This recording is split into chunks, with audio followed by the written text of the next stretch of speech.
Hey everyone, so I just wanted to quickly review the homework for next week. Here's the week 5 module on Canvas. You can find a summary of all your homework here at the week 5 homework overview page. For reading, there are 2 essays to read, and you should also take a look at this U of M research resource about plagiarism. And then there are 2 assignments to complete before next class.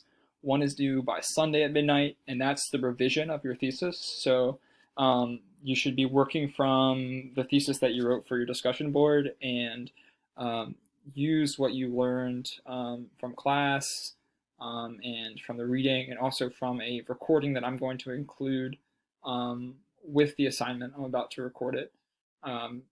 In order to build out your thesis so that it contains a they say kind of opposing viewpoint and how, what, and why, and presents a strong argumentative stance. So that's just to prepare you for your essay, which is due by Tuesday at midnight. That's the first draft. And be sure when you share that essay, also email it to your group mates, because we'll be doing peer reviews next week. And also don't forget about the pre-class overview and discussion board, which is always due by 12 before class. A little bit more detail on the thesis assignment. Up here in the assignment for the thesis revision, I've included a formula that is based on the worksheet that you all read. You all do not have to follow this formula, but it might help you to come up with a strong thesis. So the idea is to begin with an although clause, which presents a point of view that you're countering in your argument, then to give your own stance, then to give the because, so the why of your stance. And you may also want to include how you plan to make the argument that you're putting forward, although that's not strictly necessary.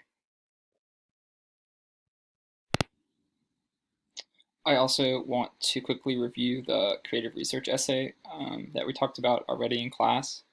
So there's a list here of components that you should focus on when you're writing your essay.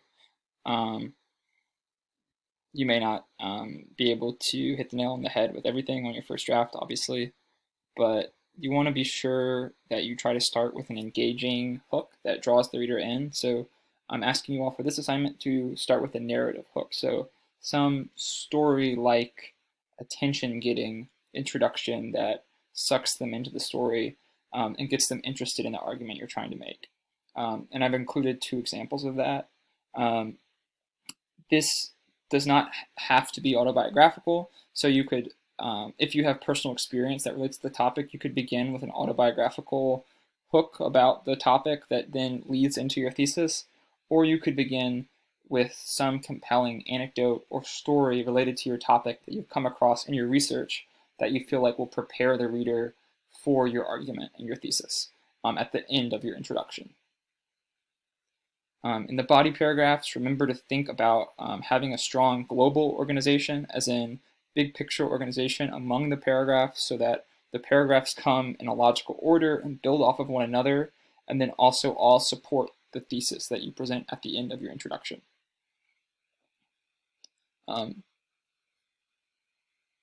Also, within the paragraphs, be sure that you have like a strong main idea and that you really know why all the information in your paragraph belongs together in that paragraph. What is the evidence, what purpose is the evidence serving in that paragraph? And make sure that you're analyzing the evidence you do present so that it's clear how it relates to the main idea of the paragraph and like your overall thesis. Engage with counterarguments, which basically means using the strategies that you all picked up from reading the They Say, I Say excerpt. Present practical solutions in your conclusion. This is something we haven't talked about that much in class. Don't just summarize what you've said before, but take your argument one step further by trying to envision an alternative future where the problems that you're exploring are don't exist or have been addressed in a meaningful way. And then also be sure to include a bibliography with citations.